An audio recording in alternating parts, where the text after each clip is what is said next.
¿De dónde viene el movimiento pentecostal? Primero, el movimiento pentecostal no tiene raíces históricas.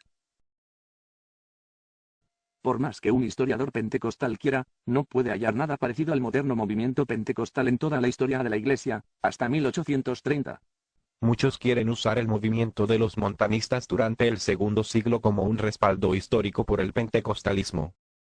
Dicen que el líder, Montano, enseñaba que los dones de lenguas y profecía eran para la Iglesia de sus días.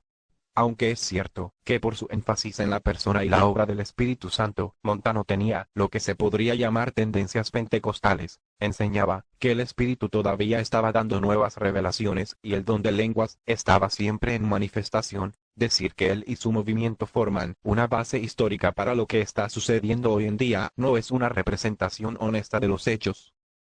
Él no tenía casi nada en común con los que están promoviendo la doctrina pentecostal hoy en día. Es terrible. El énfasis de los montanistas en el Espíritu Santo se debía a su oposición a la formación de una iglesia del Estado en Roma, la que llegaría a ser la Iglesia Católica en los años siguientes. Montano enseñaba vehementemente que el Espíritu mora en todos los creyentes, no solamente los obispos, y que la obra del Espíritu es lo que lleva a cabo el propósito de Dios en los creyentes, no la estructura externa de la Iglesia, ni de los sacramentos. Así que, por haber puesto tanto énfasis en el Espíritu Santo y su obra en los creyentes comunes y corrientes, Montano cometió un error, diciendo que el Espíritu estaba todavía manifestándose a través de las lenguas y la revelación directa, como se veía en el primer siglo y los días de los apóstoles. Esto, sin embargo, no constituye un respaldo histórico del moderno movimiento pentecostal, porque es casi la única ocasión en toda la historia de la Iglesia de algo que podría parecerse al pentecostalismo de nuestros días. No hay otras, más manifestaciones de este tipo hasta el siglo XIX.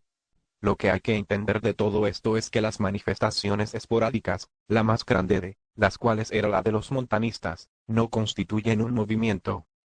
Hasta 1901 y Agnes Osman, no había nada en la historia de la Iglesia que parecía al movimiento pentecostal actual. Más bien, el parecer tradicional hasta 1830 era lo que se llama la teoría de cesación. Según esta enseñanza, las 5 señales de apóstol que Cristo entregó a los 11 en Marcos 16, verso 17-18, cesaron después de la época de los apóstoles. O sea, empezando con la primera generación de creyentes después de los apóstoles de Cristo, los 12 y Pablo, cesaron las señales de apóstol y también la revelación directa porque con los escritos de los apóstoles Dios cerró el canon de la Escritura, Apocalipsis 22, verso 18-19.